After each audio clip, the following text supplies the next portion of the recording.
পানি ব্যবহার করে কিভাবে কপারের চুলা বানাবেন যার মাধ্যমে প্রতি মাসে আপনার কয়েক গুণ গ্যাসের টাকা বেঁচে যাবে। প্রিয় দর্শক, স্ক্রিনে যে কপার পাইপটা দেখতে পাচ্ছেন, এইরকম একটা কপার পাইপ সংগ্রহ করে সেটাকে রাউন্ড শেপে গোল করে নিতে হবে।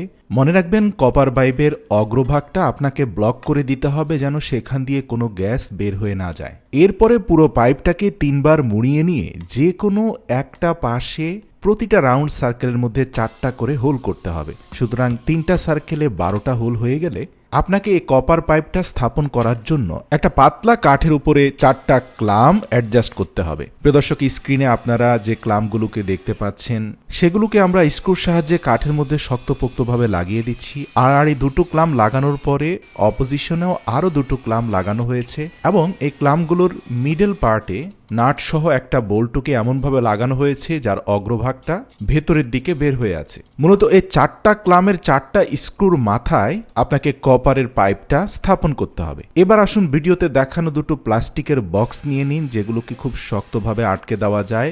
এয়ার টাইট এরকম 2টো বক্সের উপরিভাগে 2টি সমান্তরাল ছিদ্র করে নিন। এবার কপার চুলা থেকে কিছুটা দূরত্বে 2টি বক্সকে স্থাপন করুন। আপনার নির্মিত চুলা থেকে বক্সগুলো যেন সরে না যায়, এর জন্য নিচে কিছু আঠা লাগিয়ে সে বক্সগুলোকে স্থাপন করুন। সর্বশেষ এয়ার কম্প্রেশন একটি মোটর লাগিয়ে দিন, যার মাধ্যমে বাতাসের তীব্র চাপ সৃষ্টি করা যাবে। এবার আসুন ছিদ্রগুলোর সাথে কপার পাইপকে কানেক্ট করতে হবে। প্লাস্টিক জারের সর্বশেষ হোলে পাইপের এক অংশ ঢুকিয়ে অপর প্রান্ত একটা কপার পাইপের সাথে একটা জিপ টাইয়ের মাধ্যমে শক্তপোক্তভাবে লাগিয়ে দিন। প্রথম জারের অপর ছিদ্রর সাথে দ্বিতীয় জারের প্রথম ছিদ্রটি আরেকটি প্লাস্টিক পাইপের মাধ্যমে কানেক্ট করে দিন এবং সর্বশেষ জারের অবশিষ্ট ছিদ্রটির সাথে এয়ার কম্প্রেসর কানেক্ট করে দিন। এটাও একটা জিপ টাইয়ের মাধ্যমে শক্তপোক্তভাবে লাগিয়ে দিন। প্রতিটি ছিদ্রপথে পর্যাপ্ত পরিমাণে আঠা লাগিয়ে দিন যেন কোনোভাবে বাতাস লিক করতে না পারে। আমরা যদি বাঁ দিক থেকে মোটর সহ জারগুলোকে দেখতে থাকি তাহলে আপনি দেখতে পাবেন প্রথম জারের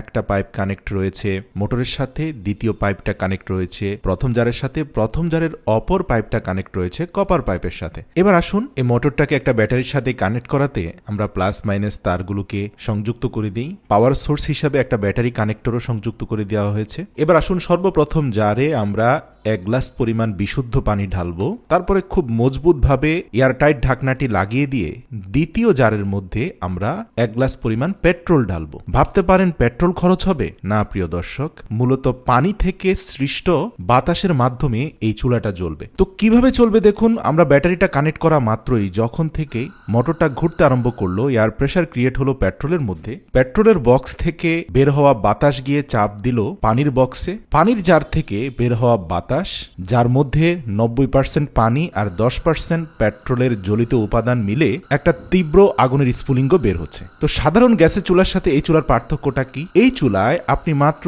3 থেকে 400 গ্রাম পেট্রোল দিয়ে অন্তত 10 দিন পর্যন্ত আগুন জ্বালিয়ে বিভিন্ন ধরনের রান্নাবান্নার কাজ করতে পারবেন। এই আগুনটা জ্বলতে পানি এবং বাতাসের প্রেসারের ভূমিকাই সবচেয়ে বেশি। পেট্রোলের খরচ খুবই কম। সত্যি আপনার মস্তিষ্ককে ব্যবহার করে বিজ্ঞানের ছোটখাটো জ্ঞানগুলোকে অ্যাপ্লাই করলে জীবন আরো অনেক সহজ হয়ে যায়। ভিডিওটি ভালো লাগলে অবশ্যই প্রিয়জনদের সাথে শেয়ার করে এই প্রসেসটি জানার সুযোগ করে দিন।